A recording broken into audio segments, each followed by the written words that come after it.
Hey folks, Nick here from another BookTube channel with, I guess, a Christmas episode. It is the holiday season, and I thought I wanted to look at some kind of holiday comic, and I ended up settling on this one, which is not very holiday.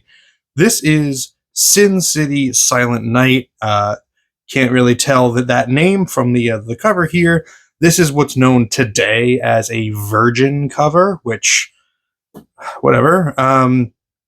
Typically, that phrase is used for virgin variant covers by all the freaking variant hounds that don't really love comics. They just love to collect nonsense. But I digress.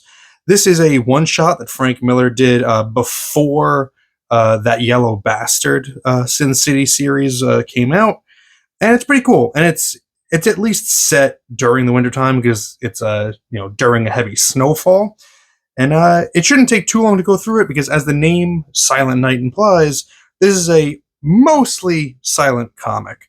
And the cover sets that stage with no words present, just the snowy background with Marv with blood all over his face choking some guy out.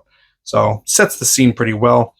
And the opening page, also love that there's no indicia here to break up the the illusion. Like it's going right into it. We're keeping up with that silent motif, complete blackness, and then we see the snow coming in, and immediately we're getting like a directionality of the snow, and it continues on to the next page where it's not just big chunks, it's a lot of big chunks, and they're coming down in streaks, and they're all following the kind of right to left direction. And Marv's coat, as he's walking through the storm, is following that directionality. It's also we get that sense of breeze affecting him as well. But he's got his hands in his pockets, head down, and he's obviously on some kind of mission. Otherwise, why would he be out in this horrible snowstorm?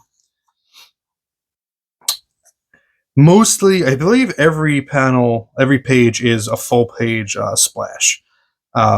Which is an interesting storytelling technique. I know that the only other time I could think of it being done is the Death of Superman issue, where it was just full page splashes for the Superman versus Doomsday fight. This book doesn't suck like that comic does. But we get to see some just really great Frank Miller artwork because of just the size of the art and the detail. I love that the hair is, mostly white, but the overhanging, I don't know what that style of hair would be called, but it has an underneath part because it's overhanging his forehead. So we have the shadow there, and it's still represented when he turns his face towards us to continue showing that's the hairstyle. Classic Marv forehead into nose straight line. That's a very significant and memorable profile that Frank Miller created for this character. But it is coming down. This is a full-on winter storm, but he has arrived at his destination, and we've begun with these pages of a lot of white marks, a lot of white, and now we have a spotlight to break up all that chaos of the storm. We still have it around it, but now that he's found his location, things calm down a little bit. He's focused on what he's got to do here. Also, while I was editing this, I couldn't help but think that the way that this white spotlight is shaped makes it kind of look like an angel, like a snow angel, which, given how this story progresses, I think that is probably a pretty deliberate choice by Miller. So they're not all full page splashes, but a lot of them are. This guy, interesting character design. Frank Miller designed a lot of cool characters for Sin City. Not fully, realistic all the time. This guy looks like an orc, basically, from Lord of the Rings, with that pointy ear. But Marv intimidates this guy to letting him in to this, this building. And what do you think? What do you think, fellas? What do you think, guys? House of Secrets 92 homage? I think so, 100%. It's even got the barred window to go along with it. When I spotted that, I was like, ooh, I know this one. I know this one. Love the way that these stairs are represented because, I mean, Sin City's known for its minimalism. And when unfocus and just think about what these are just straight black rectangles that are varying size and length. And yet, because of the composition, we know that these are steps. And because we're establishing that they're steps here, this reads as steps as well. I think this works very well, despite having like no definition whatsoever. This is Frank Miller to me, like showing off his genius. I love Sin City, and this is a great example of why. Gets to the bottom of the staircase. We get one of those classic Sin City women, drip clad all in leather, sitting outside with a couple of goons. Comically oversized cigar. Marv hands over some bills to the lady in charge here while these guys have their guns on them. And now that we're inside, the background is changed to white. So everything before this, the background is black with white highlights. This is now white with black highlights, I guess, with black shadows, just inverting the color palette, even though it's all black and white, creating that inverse. And love these panels where he's led to a door and he's looking through a slit in the door. And just something that I really love here is that Frank Miller has it in mind to include the white on the other side of the door to give this direction, not direction, to give this dimension. It's not just a black, rectangle that's, getting larger from end to end. This is a 3D space, and that helps sell that 3D-ness. And then we go back to his full page splash when it's revealed what's on the other side of that door. It's a little girl with very ridiculous hair. And we get the sense that this is exactly what Marv is here for. He has found what he's looking for. I love when artists do this, where there's no holding line, like on like the back of like the neck or the back of the arm, and it just kind of, the form of the arm is set by the shadows, and and the face is set by the shadows. That's just so cool to me. That's just a cool look that I'll never get over.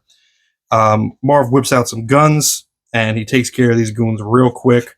But blam, blam. That blam is so like synonymous with Sin City. Just those big gun sound effects. Takes care of them. Takes care of the woman as well. First, we get Frank Miller doing is this his favorite pose? I feel like I've seen this pose by Frank Miller like 100 times. And we get another blam as he puts her down. Solid black silhouette of the gun and of his arm on the gun. I think that works well.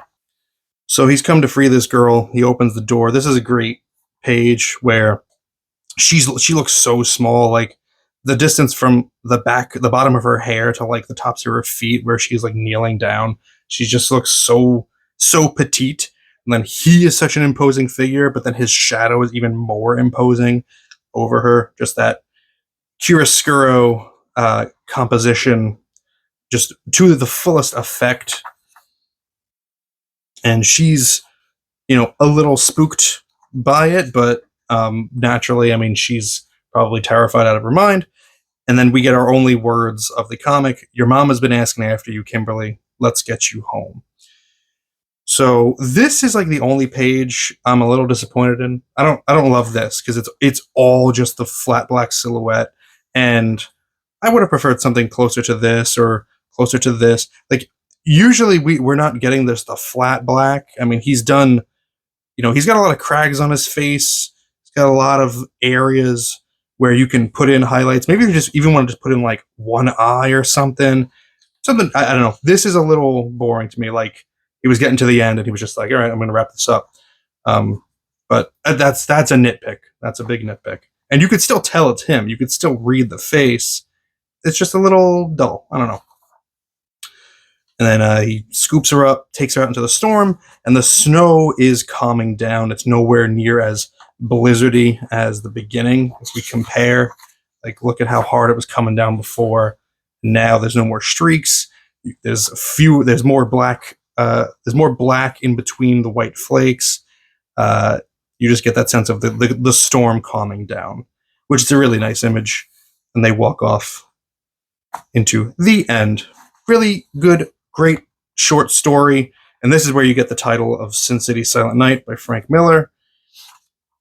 Lynn Varley on the cover colors, dedicated to Hugo Pratt. And that's all. We got the heads up that that yellow bastard is going to be coming out soon. And we close with a back cover of Marv, mostly in shadow. I freaking love Sin City. I would do more here, but I mean, Cartoonist Kayfabe has already, I think, covered every single Sin City book, and they're going to do it a lot better than I did. But I just really like this one, and I just wanted to give you guys a short Christmassy, wintry video at least to watch during this holiday season. So I hope you liked that. Let me know your thoughts about this comic in the comments below. Let me know if I missed anything. Thank you very much for spending some time with me today. But now it's time to get back to reading.